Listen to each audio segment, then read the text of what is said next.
సాక్షిగా తలిచావు తుమ్మెదా.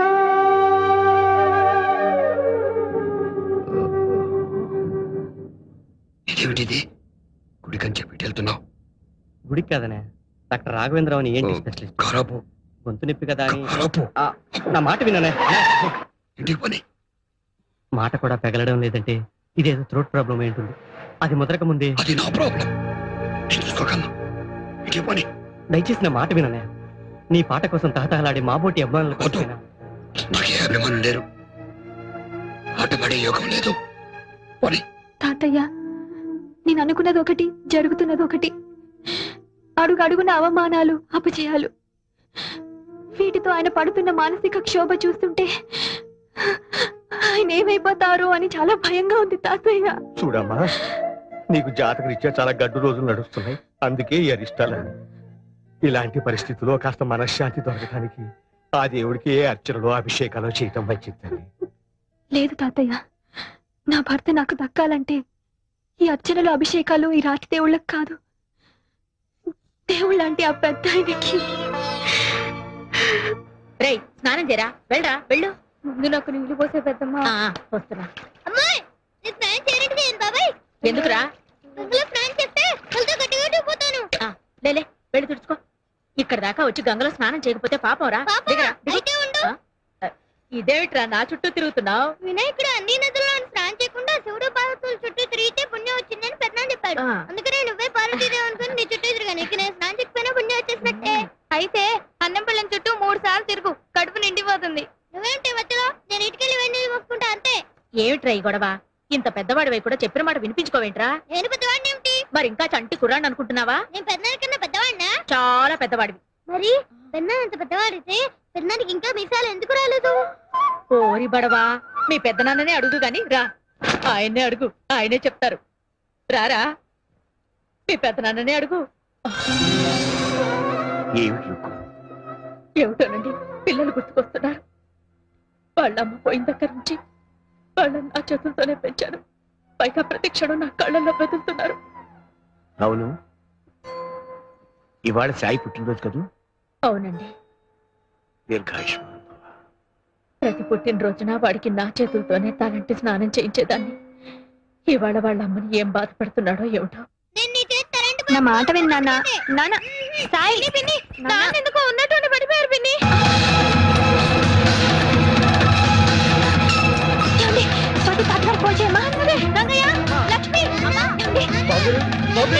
హలో తాతగారు, నాన్న ఎందుకో పడిపోయారు. తొందరగా డాక్టర్ తీసుకున్నారా? తొందరగా రండి తాతగారు. కొంచెం పట్టుకోవా లక్ష్మి. బుజ్జి, నీకు హరిద్వార్ నుంచి ఫోన్. Excuse me. హలో, నేనమ్మా శ్రీనివాసాచారిని, హరిద్వార్ నుంచి మాట్లాడుతున్నాను. మీరు హరిద్వార్ లో ఉన్నారా సార్? అవునమ్మా, ఇవాళ మా సాయి పుట్టినరోజు. వాడికి బర్త్డే కేక్ కొని తీసుకెళ్ళి ఇవ్వగలవా? అలాగే సార్, తప్పకుండా. ఉంటాను సార్.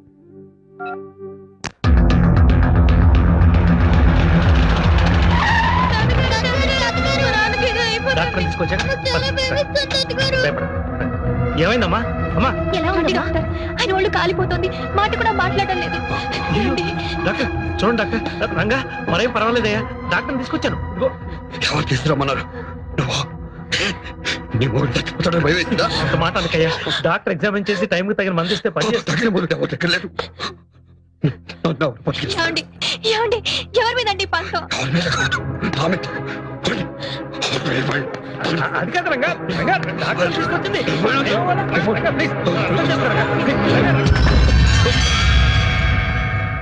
మీరు అంబులెన్స్ కి ఫోన్ చేసి పిలిపించండి. We shall admit him in hospital. ఏమండి, ఒక్కసారి తలుపు తీయండి, నా మాట వినండి. ఈ అరిష్టానికి అంతటికి కారణం నేను. మీ అన్నయ్య వదిన వెళ్ళిపోయింది మీరన్న మాటలు కాదండి, నా వల్లే వెళ్ళిపోయారు. ఆ నిజమేంటో చెప్తాను, తలుపు తీయండి.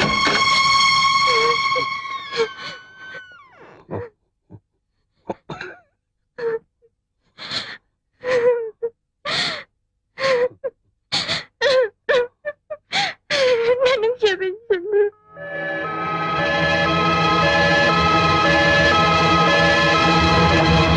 అవునండి, నేను చేసిన పాపానికి నన్ను శిక్ష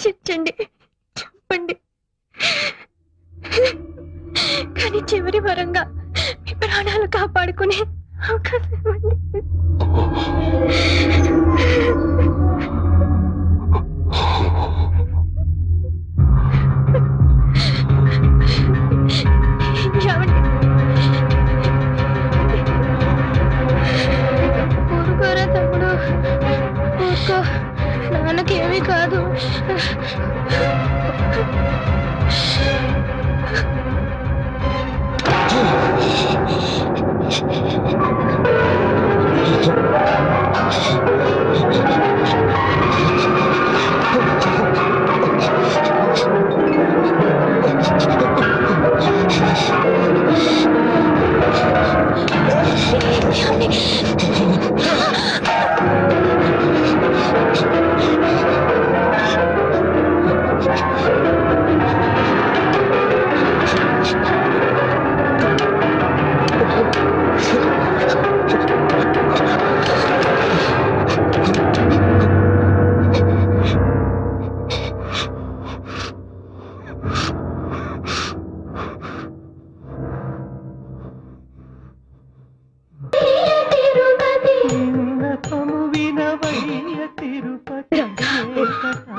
రంగా రంగా నాన్న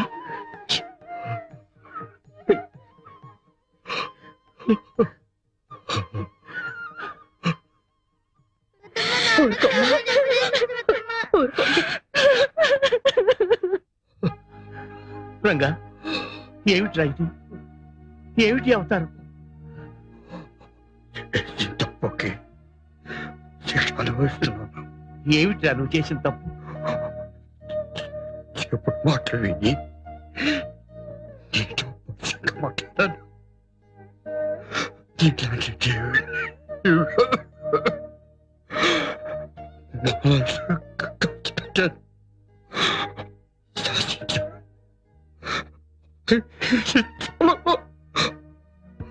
పిచ్చివాడా, ఇది నీ తప్పు కాదురా.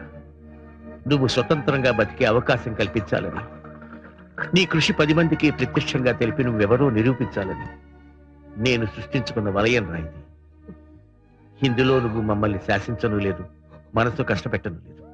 అసలు దీనికి అంతటికి కారణం పాపిష్టిదాన్ని నేనే అక్క. ఇన్నాళ్ళు చేసినది సంపాదించేది నా భర్త అనుకున్నాను. నా భర్తకి దక్కాల్సిన కీర్తి ప్రతిష్టలు దక్కడం లేదన్న స్వార్థంతో ఆ రోజు మిమ్మల్ని నానా మాటలు మాట్లాడి నీ మనసు బావగారు మనసు గాయపరిచాను. మీరెంతో మంచి వాళ్ళు కాబట్టే పెద్ద మనసుతో పల్లెత్తు మాట కూడా మాట్లాడకుండా మౌనంగా వచ్చేశారు. ఏ రోజు బావగారు ఆ గడప దాటారు, ఆ రోజే సంగీత సరస్వతి కూడా ఇంటి గడప దాటి వెళ్ళిపోయింది. ఈ దేవుడు ఎదురుగా ఉంటేనే నా భర్తకి స్వరం తెలిసేది, నాగం పలికింది. నాకు ఇప్పుడు అర్థమైంది.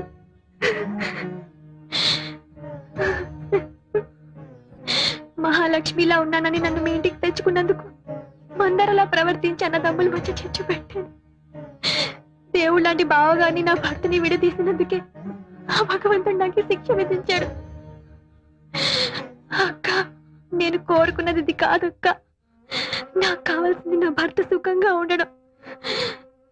ఆయన మామూలు మనిషి కావాలంటే ఆయన మీరే కాపాడాలక్క. నీ భర్తని శ్రీరామచంద్రుడి దగ్గరికి తీసుకొచ్చావు, ఆయనే చూసుకుంటారమ్మా. వాడి గొంతు ఇలా అయిపోవటానికి కారణం ఏమిటి? ఈ మధ్యన ఏమైనా జబ్బు చేసిందా? అదే జబ్బు కాదండి, మనోవేత్త రేగిన మంటలతో గొంతు మోగపోయింది. మరి డాక్టర్లకు చూపించలేదా? ఎవరికి చూపించుకోనని మొండికేశాడు. ఏ ఎందుకని?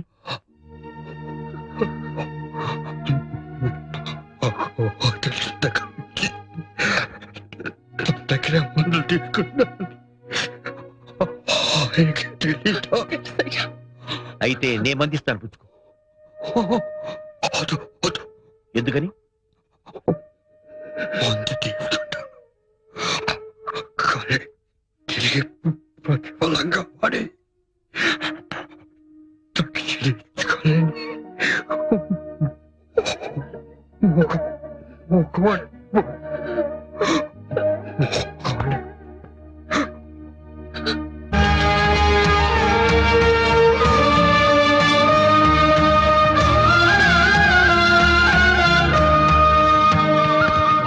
నాన్నకి మరి అంత జ్వరం ఉంటే చన్నీళ్ళు స్నానం చేస్తారా? ఏం పర్వాలేదమ్మా, బాబు గారికి అన్ని తెలుసు కదా. నెమ్మదిగా దిగండి. పెద్దమ్మ పెద్దమ్మ, నాన్నకి ఏం కాదు కదా పెద్దమ్మ. అందుకేగా గంగా భవానీని వేడుకుంటున్నది.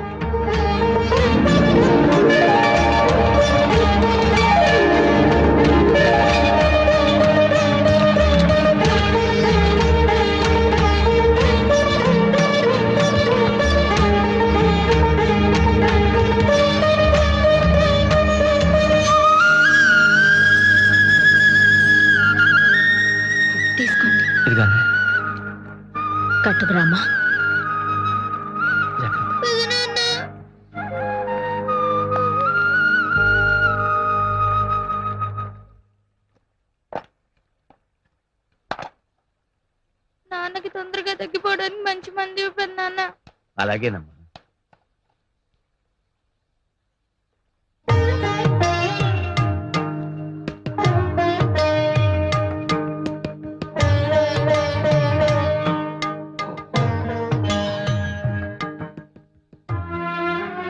నేను మందిస్తే ప్రతిఫలంగా ఏమీ ఇచ్చుకోలేని మగవాణ్ణైపోయానన్నావు కదూ. నువ్వు ఇవ్వగలిగిందే అడుగుతాను, సరేనా?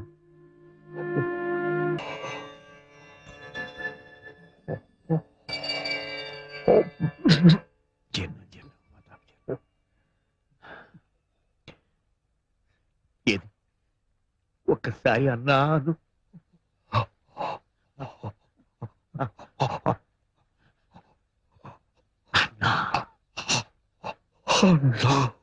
అనుజుడై లక్ష్మణుడు అన్నాయనుచు పిలువ తపమేమి చేసెను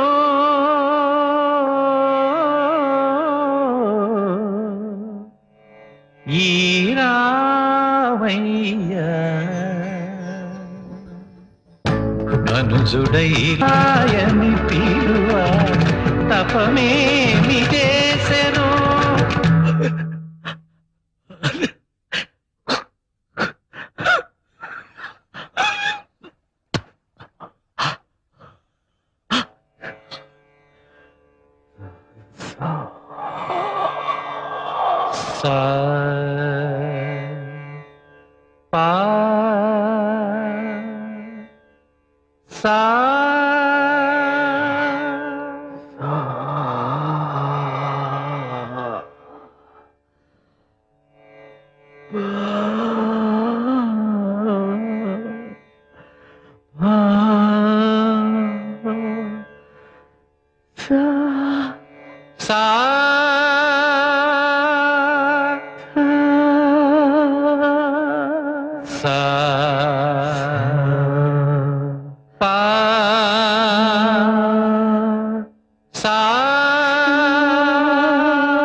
గమ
గమ మగరి గమ పద రి గమ పద గమ పద రి పద రి సదని సగరి నాన్న తమ్ముడు అగ్రజుడు రాఘవుడు తమ్ముడాయను చుబిలువ తపమేమి చేసెను లక్ష్మణుడు లక్ష్మణుడు తపమేమి చేసెను తెలియా అగ్రజుడు రాఘవుడు తమ్ముడాయను చుబిలువ తపమేమి చేసెను లక్ష్మణుడు తపమేమి చేసెను తెలియా